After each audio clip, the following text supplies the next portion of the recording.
Hey fam, welcome or welcome back. Atisha here, back for another Seeking Sister Wife. This is season 6, episode 6. I'm kind of vanilla in bed. Go ahead and do me a favor and hit the like button as we jump into this episode. Let's go ahead and start with the vanilla crew, with Reese and Billie Jean. So we see Reese in the car as he is heading to this blind date with this young lady by the name of Bess that their friend Nikki set them up with. All he knows about Bess is that she's a hairstylist. While watching the date between Reese and Bess, feel like Nikki must not like her hairstylist. Because no woman in their right mind would do this to someone that they care about, because Reese is a lot. So they've been on dating apps for months now, and no one is interested.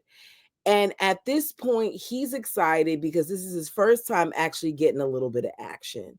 So Billie Jean kind of pep talks him, tells him, make sure you don't be too touchy feely, don't talk too much, don't bring a whole bunch about the kids. Kind of like listen to her and hear what she has to say. So there's not a lot to do in the town that they live in, he says, other than like cow tipping. So they go a few towns over to meet up to have some ice cream. Now, Reese is awkward instantly. Like, even before he gets there, he's talking about how he has a lot of gas. So he sees her and he doesn't know whether to shake her hand or hug her. And he says, it's hard because he's intimidated by Bess. He's intimidated because of her hair, because she has purple hair, as well as her confidence. This is coming from the same man who wants a confident woman, the same man who described wanting like a Michelle Obama. So he's not making sense to me. But I'm going to tell you another thing that's wild, which is as she's talking to him, he tells her that his wife says that he is kind of vanilla in bed. You will never attract anyone by telling them something like you're vanilla in bed, especially if they feel like vanilla is a boring favorite. Now, if they like vanilla, maybe they'll be like, "Oh, vanilla," but but if they don't, they might say, "I don't want anything vanilla." So you can tell Bess isn't feeling it. She tells us like Reese is bland. They talk about kids, and she says that she has two. Hers are older than his, and she can't have any more children. And you see the look on his face when he hears that. Um, they have all this conversation before they even get the ice cream. So they get the ice cream, and I think she at first was talking about bubblegum, but she ends up doing birthday cake, I think, and he ends up doing vanilla. And she's trying to convince him to try something else, and he's like, he likes what he likes. So he doesn't even taste test anything else. He just does vanilla. So it's time for him to pay for the ice cream. And he was so nervous, he left his wallet in the car. So he's all anxious as he runs out to go get his wallet. And I'm surprised Bess didn't run out with him. So they sit down and talk while they eat their ice cream. And she's like, "So what is it that you're looking for?" And he's like, "It would be a two sister wife situation." So she's like, "Oh, okay. I was hoping it would be a thing where I could be intimate with the both of you." And then she says to Reese, "Have you ever been intimate with a man?" And I said, "Woo." I saw in the comment section where a few of you had said that this is given like a lavender marriage type of situation. I don't know what it's giving. I don't know if he is just this type of guy and that's it, or if there's more to it. Either way, I know personally he's not anyone that I could see myself with, because he seems like a lot. So production is like, "What do you mean by like, why'd you ask him that? What do you mean?" And she was like, "I'm not going to say that he's gay, but I am going to say he is like somebody who looks like they do plays." So production's like, do plays? What are you talking about?"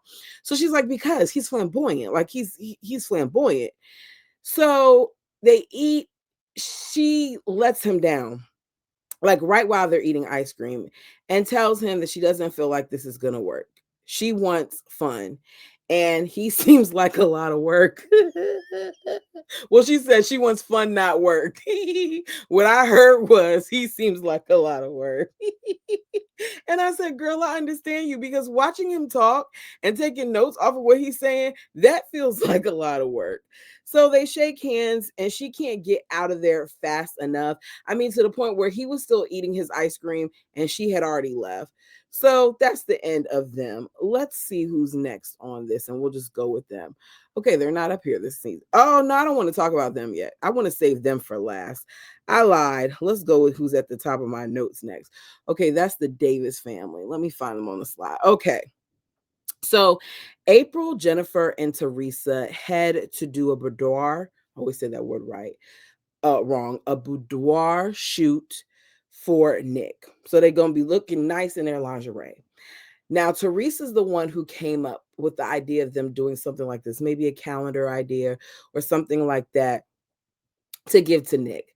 But she tells us it's not just for Nick, it's also to solidify her place in the family. She very much so is operating from a space where she's trying to feel like an equal, and they're not treating her like such. They aren't. I know she's only been there for a few months, but they keep on looking for things. And to me, if it was going to be like this, you should have never moved her in your home, especially knowing that she has a child. So we see them get their makeup and their hair done, and as they're sitting there, talking to the cosmetic people about their family and things of that nature, Teresa is crying. So Jennifer is mouthing to her and telling her, I love you. And April's like, you know what, I'm used to this kind of thing. That's what she tells us, because a lot of times when women come into our family, they struggle with the success of myself and Jennifer. And all she's noticing right now is a lot of self doubt that Teresa has. And then we hear Teresa talk about how disgusting she feels that she's going to look in these pictures, and she's beating herself up about feeling like she doesn't give enough to Nick. And I'm looking at her and I just am like, girl, why are you struggling? If you have these type of feelings about yourself, a plural relationship is not going to work for you. Teresa, based on the parts that I saw from her interview, and I put it in last week's episode, I wrote in the comment section, I believe, and I had it in my description. If you watch that interview, Teresa's been through a lot of stuff, like a lot of stuff. And I think that there's a combination of things that have affected her self-worth. So being in this isn't going to help. And I think that any of these ladies feeling like they're not enough for somebody like Nick is sad, because Nick really doesn't bring that much to the table. I'm not going to negate the fact that he is a stay-at-home dad, but I think Nick thinks so much more of himself than he should. So she says for her, the best place right now is for her to work on loving herself by being there and accepting the love from Nick and the girls. That is not going to help her with her inner demons or with loving herself. So, in order to love yourself, you have to work on self. This man shouldn't be a part of that equation.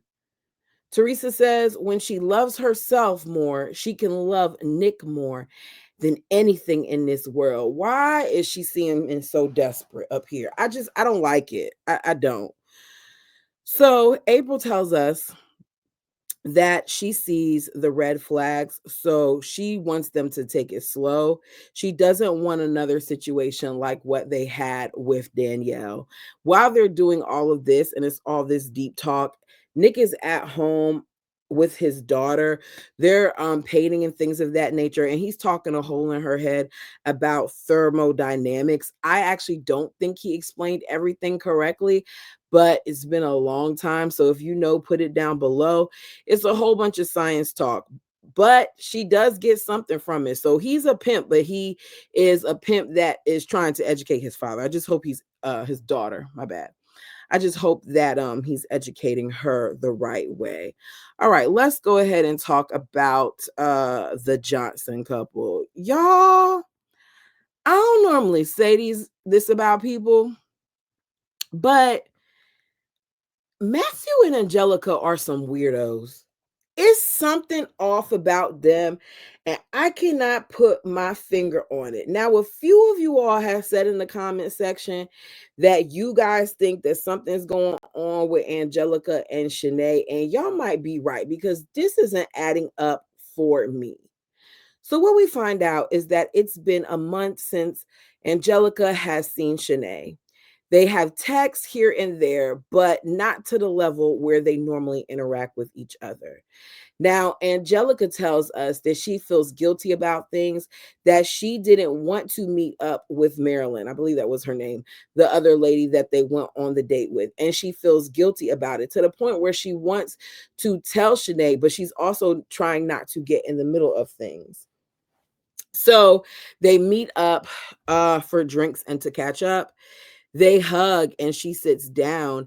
And Angelica says, like, because Shanae's like, how are things going? And Angelica's like, we're doing okay. Matt's a little bit more mopey. So Shanae smiles and she's like, well, it's probably because he sent me a text and I haven't responded to it. I just continue to feel like Shanae is playing games because you can't in one breath talk about how you feel like he's so wrong for not spending more time with you.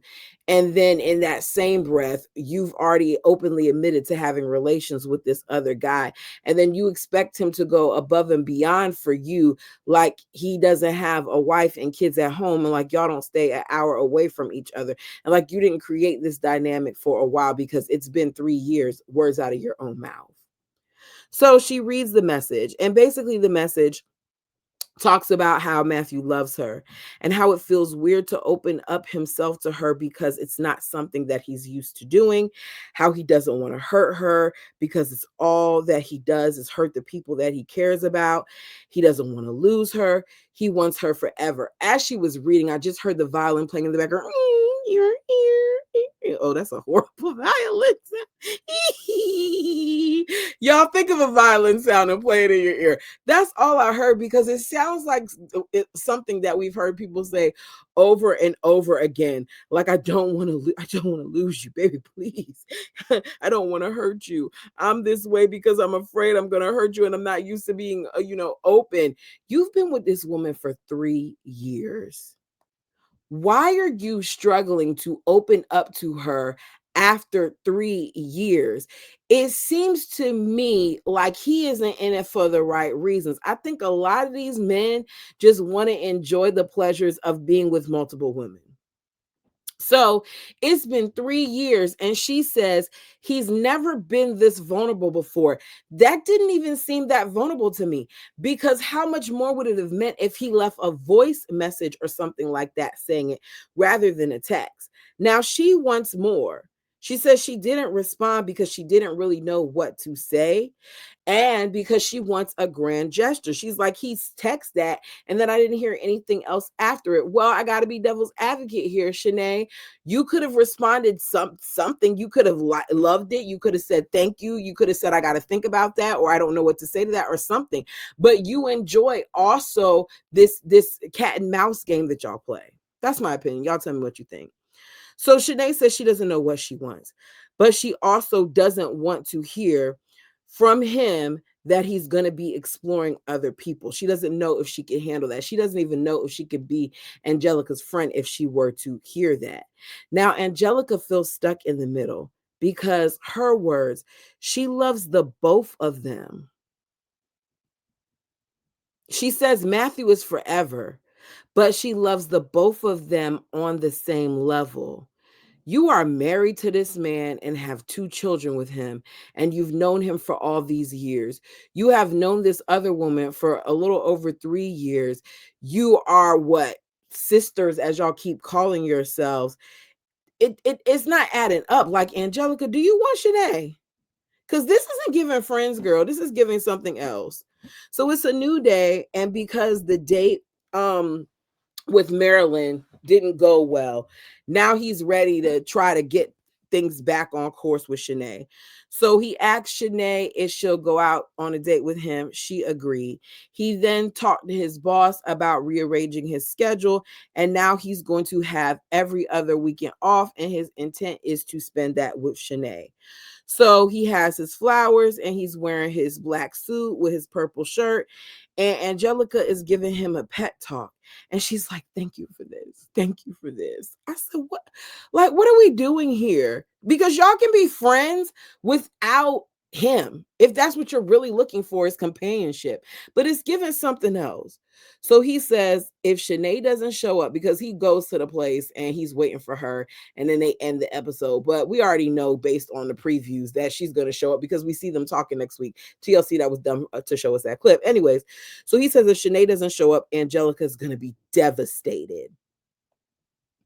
And she'll say he could have tried harder. It's weird to me. So, we're already at the final couple, y'all. We are at the final couple. The one that I wanted to save last, Yesel and Danny.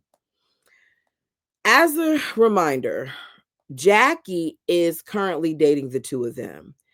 Jackie is at this bar where she's supposed to be meeting up with not just them, but a bunch of their friends.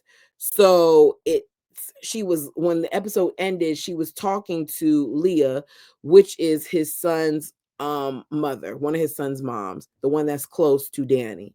So in the meantime, other friends are introduced, and his brother Joel comes as well, and he's introduced. Now everyone is trying to gauge how they feel about Jackie. Leah says she can see what the draw is. She isn't ready for Jackie to meet her son, but she does seem okay. Joel comes in and he comes on a little strong at first. I didn't like it at first because the first comment he makes to her is, "We weren't raised like this." A lot of people weren't. Take that up with your brother. Don't take that up with her. Then his first question is, if the family doesn't approve of you, how would you feel about that? Now, Jackie's better than me because Jackie didn't get an attitude about it or anything like that. She was actually very calm.